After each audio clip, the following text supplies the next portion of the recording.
In the headlines, NLC rejects NNPC fuel price template as queues persist. Fuel sells for 670 naira in Katsina. Residents ask President Tinubu, I beg your pardon, to reverse decision. Bandits kill vigilante leader, 17 others in Zamfara. And on the foreign scene, Sudan army suspends participation in Jeddah ceasefire talks. Hello and welcome to Trust News Update. I'm Darshan Hussaina Usman.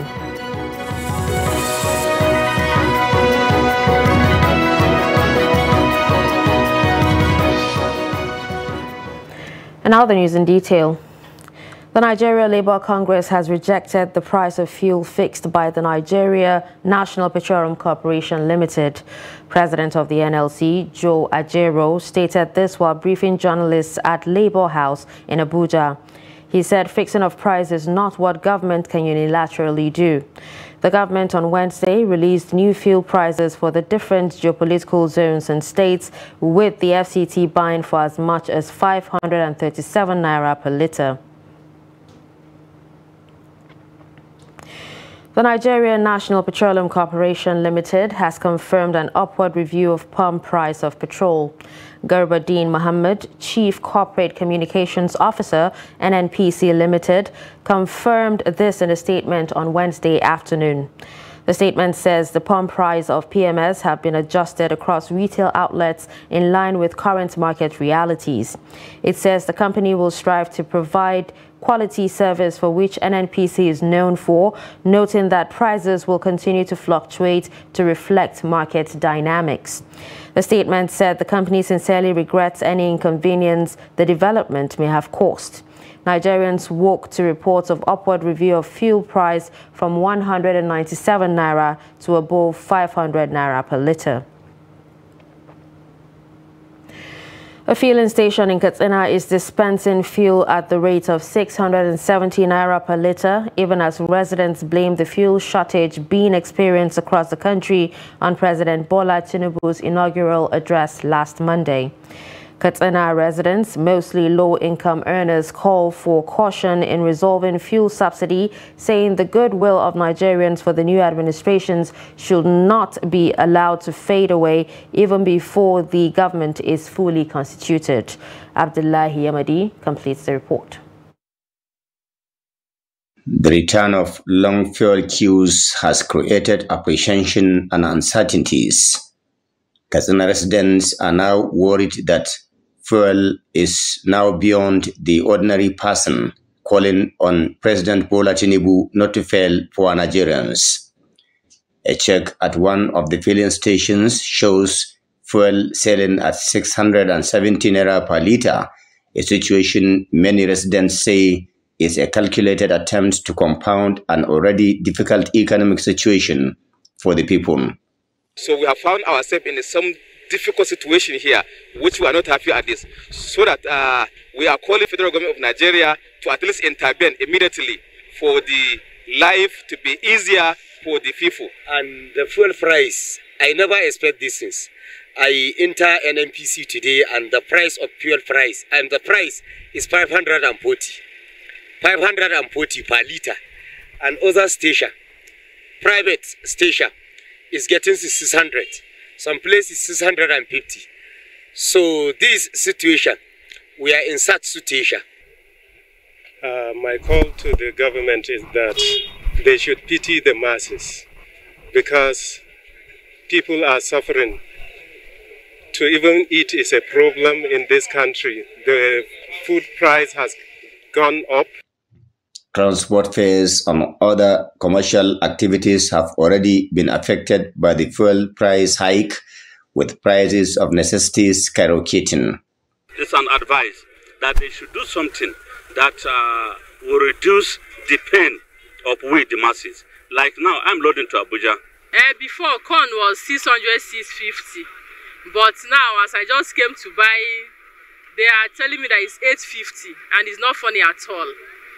The story of fuel shortage in Funtua, Daura, Malumfashi to Kankia, Dusima, and Mani are the same. Political commentators say In a democracy, economic policies like fuel subsidy removal supposed to be publicly debated and the National Assembly invited to join the executive before a final decision is taken. Though many Nigerians are on the same page with the government on subsidy removal, but economists are also warning that Nigeria has low-income earners who constitute the majority that may hardly withstand its effects.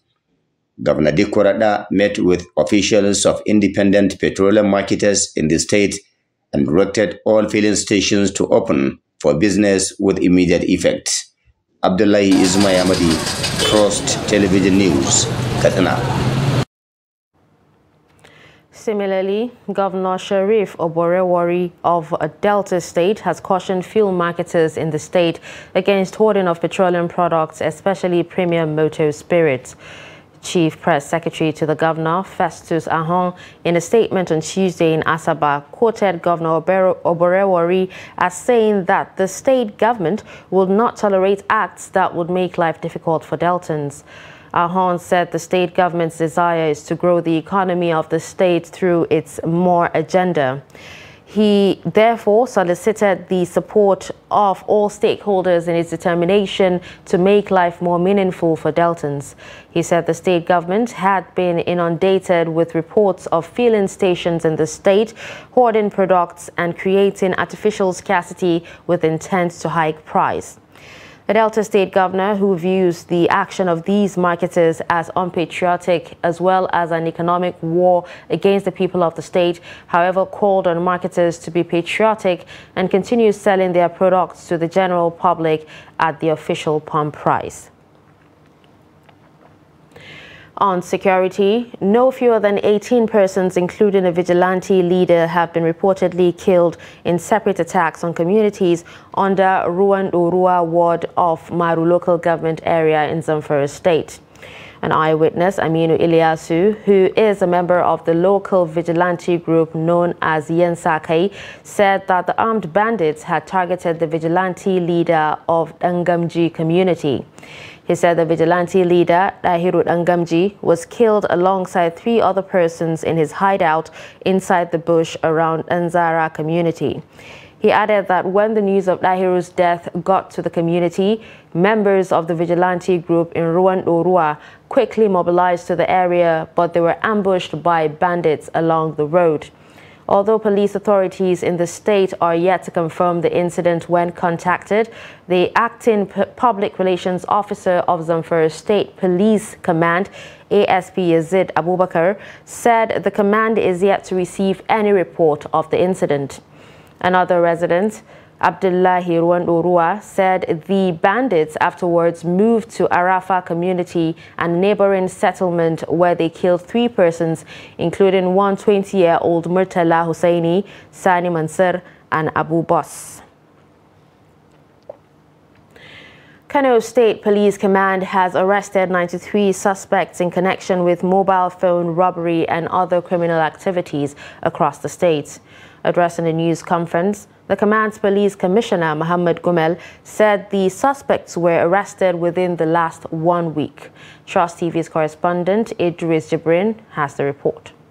Prior to the inauguration of new government, the police in Kano launched a special operation aimed at ensuring the successful conduct of the exercise, the results of which led to the arrest of these suspects in connection with various crimes. Mobile phone robbery. A number of 11 incidences were reported, 56 suspects were arrested, and 18 number of mobile phones recovered. And totally, 157 various types of weapons they use in robbing these items were also recovered. Those arrested include 56 suspected mobile phone snatchers, 27 suspected drug dealers, and 20 suspects in connection with motor vehicle theft and fraud. Illicit drug and substances recoveries. 6 number of incidences were recorded during the period, and 17 suspects arrested, and 5 sachets of suspected tramadol tablets, 83 sachets of suspected diazepam tablets, 371 pieces of rubber solution, 12 parcels, and 303 wraps of dried leaves suspected to be Indian hemp, and 1,000 sachets of suspected tramadol tablet, 6 packets and 17 sachets of suspected Exol tablet were all recovered. According to the command, most of these suspects are saboteurs and sponsored criminals found in possession of dangerous weapons while acting under the influence of drugs. Fraud. A number of incidences were also recorded. Out of this, total of 9 incidences were in our record, and a number of 20 suspects also arrested. Exhibits recovered include 4 locally made guns, 1 toy gun, 2 motor vehicles, 2 motorcycles, 2 plasma television, 2 generators, 34 ATM cards, and 23 cartons of agro-allied chemicals. While assuring the police commitment in the fight against crimes, these suspects will be charged to court as soon as investigations are completed into their alleged crimes. Idris Jubrin, Trust TV News, Kano. An upper Sharia court in Bauchi State has issued a bench warrant against Islamic cleric Imam Idris Abdulaziz Dutant Enshi for non-appearance at court in a case instituted by police bordering on comments capable of inciting public disturbance in the state. The presiding judge, Hussaini Turaki, gave the order after hearing submissions from the 2 parties. Trust TV's Adamu Imam covers the court proceedings and now reports. Heavy security is visible around the Upper Sharia court in view of the sensitivity of today's proceedings. The cleric was granted bail by a magistrate court where he was arraigned, but the case was later transferred to the Upper Sharia court. Though his lawyers were in court, the accused was absent. The presiding judge, after hearing arguments from the prosecution and the defense counsel, held that the cleric be produced in court and answer charges leveled against him. Unfortunately, the defendants have not come to court, but they have filed a notice of preliminary objection challenging the jurisdiction of the court. We have argued that he is the first appeared before the court before they now move their objection challenging the jurisdiction. So we applied the bench warrant issued against him since he has refused to come to court. The defense counsel has argued that the Upper Sharia court lacks jurisdiction to hear and determine the matter and that the arrest warrant application be dismissed, but he was not successful. Because there was transfer, the case was transferred from the magistrate to Magistrate Court 1 to this court. I mean, Upper Sharia Court 1 here in Bauchi. It's supposed to start the legal formation, and it happened that the defendant, our client, is not informed. And we informed the court about the reason of his absence, that he's not sick. That's why he cannot attend the trial. And apart from that, we undertook to produce Madeleine City, that the court should give him another grace, because this is the first time the matter is coming up. So an opportunity should be given to us for him to come to court. And they objected, saying that he disobeyed the order of the court. He didn't respect the summons of the court. He refused to the court justification. So the court, after hearing the argument on both sides, gave a ruling that a bench warrant is issued against him. Imam Abdulaziz was accused of comments capable of inciting public disturbance. The case is adjourned to June 5th for continuation of the hearing. Adam Imam, Trust TV News, Bauchi. Following the dissolution of the disciplinary committee of the park management system in Oyo State, led by Mukaila Lamidi, popularly known as Auxiliary, police authorities have arrested 78 suspects and recovered assorted arms, ammunition, and charms. Similarly, security agents have appealed to citizens of the state to furnish them with useful information that could lead to the arrest of the former park manager Mukaila Lamidi, who is set to be on the run.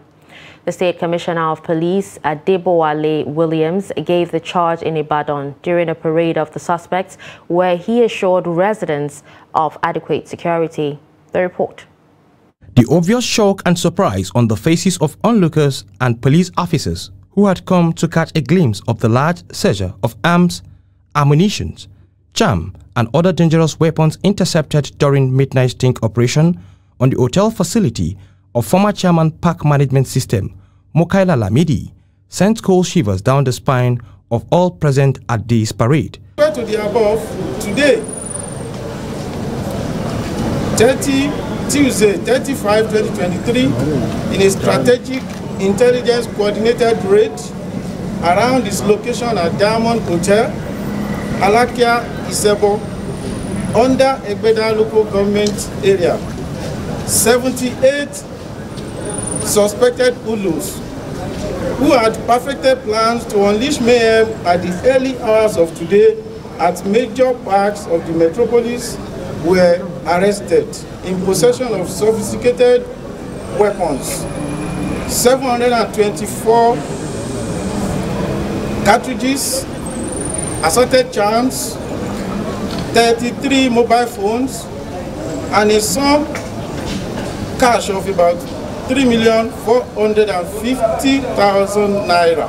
The clampdown is coming hours after the state government dissolved the disciplinary committee of the park management system, and the police said the 78 suspects had perfected plans to cause trouble within the state. During the raid, sophisticated firearms were recovered inside the hotel rooms and in the trunk compartment of the parked vehicles within the hotel.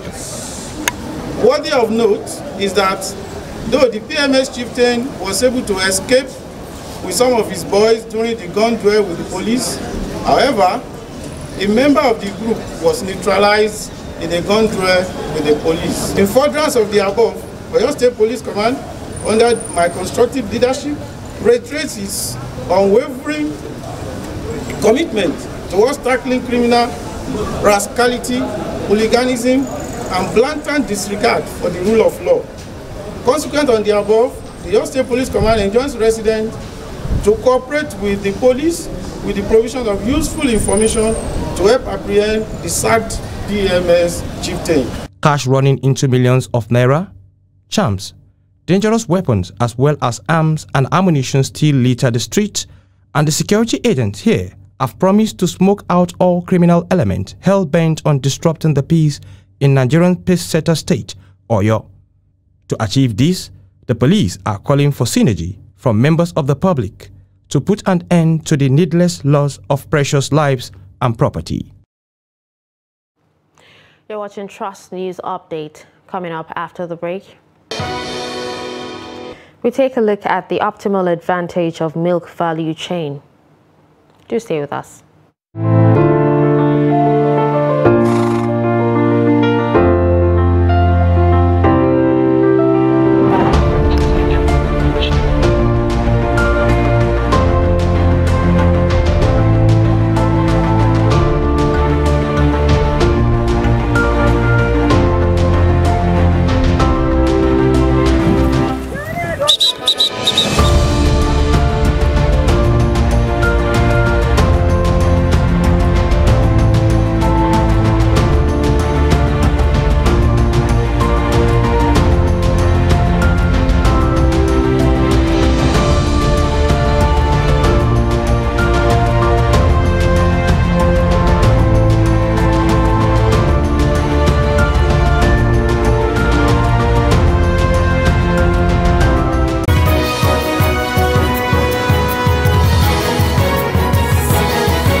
Welcome back and thanks for staying with us. If you're just joining us, you're watching Trust News Update. Here's a recap of our top stories. We told you that NLC rejects NNPC fuel price template as queues persist. You also heard that fuel sells for 670 naira in Katsina. Residents ask President Tinubu to reverse decision. Moving on to politics, Governor Nasiru Idris of Kebbi State has dissolved the State Executive Council, boards of agencies, parastatals and all political appointees inherited from the immediate past Governor Abubakar Atiku Bagudu.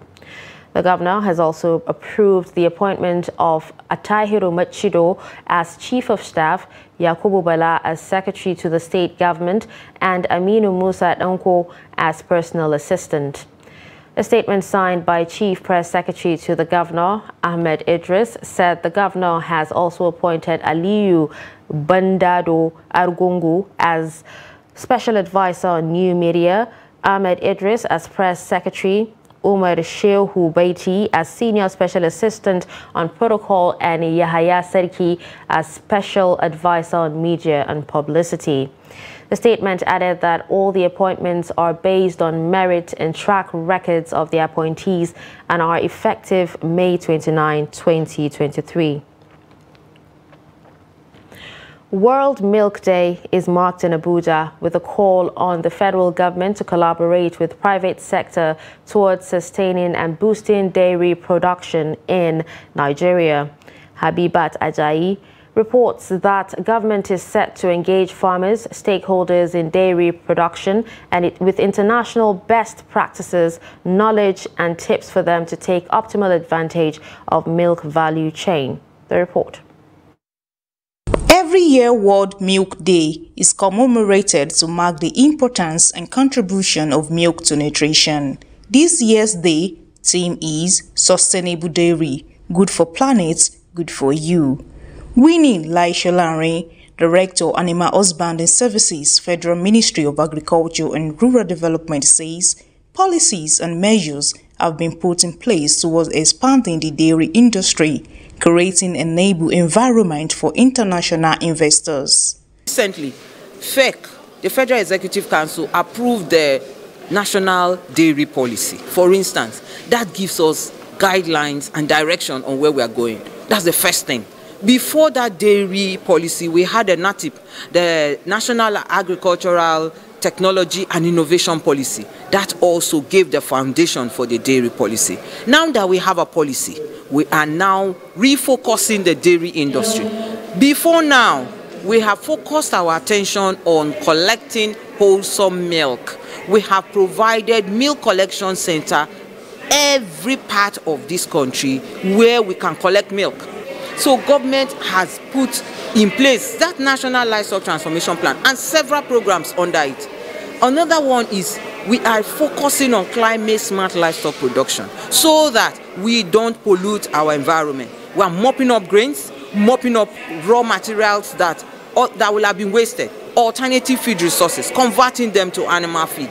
Speaking at the event, the Director General of Federal Ministry of Agriculture and Rural Development, FMAD, Victoria Akpan, says government is mapping out ways for financing dairy production. We are also interested in the security aspect. We believe that if the country takes ranching seriously, then in fact the issues around herdsmen, the arguments between herdsmen and farmers, yes, the crisis will really reduce, and then there will probably be a better peaceful coexistence. So yes, we're very excited and we look forward to this, improving and bringing on better livestock business in Nigeria. We cannot overestimate the importance of milk in the life of children and the dairy sector. And it's important to the economy generally. We can't estimate the importance because there are different value chain in that regard. There are players in that regard, and we want, the sector to actually thrive better than it is doing. However, stakeholders at the event advised parents to ensure that children consume locally processed milk in view of its vital nutrients required for healthy living. Habibat Ajayi, Trust TV, Abuja. The French government has reiterated its readiness to partner the Kwara state government on agriculture and education to ensure food security and enhanced education. The French Minister of Trade for Development, Francophone and International Partnership, Dr. Chrysoula Zakharopoulou, stated this during the signing of 2 agreements between the state and French government at Government House, Ilorin. The report.